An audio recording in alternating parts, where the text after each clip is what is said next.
வணக்கம் சகோஸ். இன்றைக்கி நம்ம ஐசி சேனலில் பார்க்க போகிற ரெசிபி பால் கொழுக்கட்டை. சிலர் இதை திரட்டு பால் அப்படின்னு சொல்லுவாங்க. ரொம்ப டேஸ்டியான ஒரு ஸ்வீட். இதை எப்படி செய்கிறதுன்னு பார்க்குறதுக்கு முன்னாடி நம்ம சேனலை சப்ஸ்கிரைப் பண்ணாதவங்க ரெட் கலரில் இருக்கிற சப்ஸ்கிரைபை கிளிக் பண்ணுங்கள். அப்படியே நம்ம சேனலில் போடுற அப்டேட்ஸ் ஒன்றைக்கொன்னே உங்களுக்கு கிடைக்கிறதுக்கு பக்கத்தில் இருக்கிற பெல் ஐக்கானை கிளிக் பண்ணுங்கள். நம்ம சேனலோட அப்டேட்ஸ் உங்களுக்கு நோட்டிஃபிகேஷனாக வரும். வாங்க வீடியோக்குள்ளே போகலாம். ஒரு அகலமான பாத்திரத்தில் 2 கப் அளவுக்கு அரிசி மாவு எடுத்துக்கோங்க. ஒரு 1/4 டீஸ்பூன் அளவுக்கு உப்பு,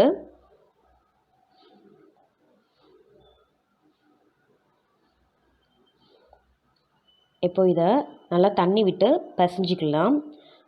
தண்ணியை உடனே ஊற்றிடாதீங்க, கொஞ்சம் கொஞ்சமாக தெளித்து பசைஞ்சிக்கோங்க. அப்போ தான் நமக்கு கரெக்டான அப்போ தான் தெரியும். பாருங்கள், இது போல். இப்போது இதில் இந்த மாதிரி சில பேர் வந்து உருட்டி போடுவாங்க, இந்த மாதிரி. சிலர் வந்து இந்த மாதிரி திரட்டு போடுவாங்க, அதனால தான் திரட்டு பால். இப்போது இதை எல்லாத்தையும் உருட்டி எடுத்து வச்சுக்கலாம் தனியாக. அதே டைமிங்கில் ஒரு பாத்திரத்தில் தண்ணி வச்சுட்டு 2 கப் அளவுக்கு வெல்லம் எடுத்துக்கலாம். 2 கப் அளவுக்கு அரிசி மாவுக்கு 2 கப் அளவுக்கு வெல்லம் கரெக்டு. நீங்கள் இந்த இடத்துல நாட்டு சக்கரை சேர்க்கணும் இல்லை சீனி சேர்க்கணுன்னா சேர்த்துக்கோங்க. சில பேர் சீனிலே செய்வாங்க. நான் வந்து வெல்லமில் சேர்த்துக்கிறேன். ஏன்னா பால் கொழுக்கட்டை வெல்லத்தில் தான் எனக்கு பிடிக்குது. ஸோ வெல்லம் சேர்த்துக்கலாம். இது வந்து நல்லா கொதித்து வெல்லம் கரைஞ்சால் போதும். ரொம்ப கம்பி பதத்துக்கு வரணும் அப்படின்லாம் அவசியம் கிடையாது. ஸோ வந்து ஜஸ்ட் கொதித்து நமக்கு சூடாக இருக்கணும். கலக்கும்போது அது வந்து அந்த தண்ணி வந்து சூடாக இருக்கணும், வெல்லம் கரைஞ்சிருக்கணும், அவ்வளோதான் நமக்கு. ஸோ இன்னொரு பாத்திரத்தில் தண்ணி வச்சுட்டு அந்த தண்ணி வந்து நல்லா கொதித்து வரணும். பாருங்கள், நல்லா கொதிச்சிருச்சு. இந்த டைமிங்கில் நம்ம உருட்டி வச்சுருக்கதை போட்டுடலாம். பாருங்கள், இப்போ நம்ம அந்த திரட்டை போடும்போது அது கரையில் அப்படின்னா கரெக்டாக இருக்குது அப்படின்னு அர்த்தம். இப்போ நம்ம எல்லாத்தையும் சேர்த்துக்கலாம். ஒருவேளை நீங்கள் அது ரெண்டும் போடும்போது உங்களுக்கு கரைஞ்சி வந்துச்சு அப்படின்னா இன்னும் கொஞ்சம் நேரம் நீங்கள் தண்ணியை கொதிக்க விட்டுருக்கணும். ஓகேவா? ஸோ அதை பார்த்துக்கோங்க. இப்போ எல்லாத்தையும் போட்டாச்சு. இதெல்லாம் போட்டு உடனே கிண்டிடக்கூடாது. கிண்டிட்டோம் அப்படின்னா கொலன்னு ஒரு கூழ் மாதிரி வந்துடும். அதனால் இதை நம்ம கிண்டிடக்கூடாது.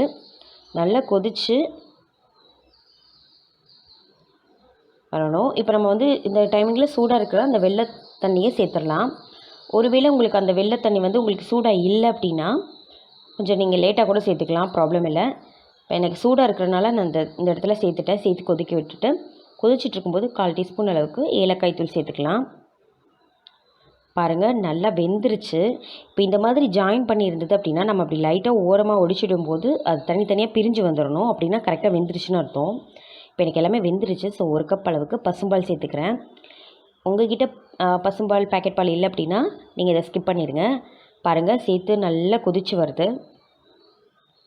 பாருங்கள், ஓரளவுக்கு எனக்கு நல்லா திக்காகவே வந்துருச்சு. இருந்தாலும் இன்னும் கொஞ்சம் திக்காக இருந்தால் நல்லா இருக்கும் இல்லையா? ஸோ அதனால் ஏற்கனவே மாவு திரட்டி வச்சோம் இல்லையா, அந்த மாவுலேருந்து கொஞ்சமாக எடுத்து நான் தண்ணி கரைச்சி வச்சுருந்தேன். ஸோ அதை இப்போ சேர்த்து கலந்து விட்டுக்கலாம். பாருங்கள், இப்போ எனக்கு கரெக்டாக வந்துடுச்சு.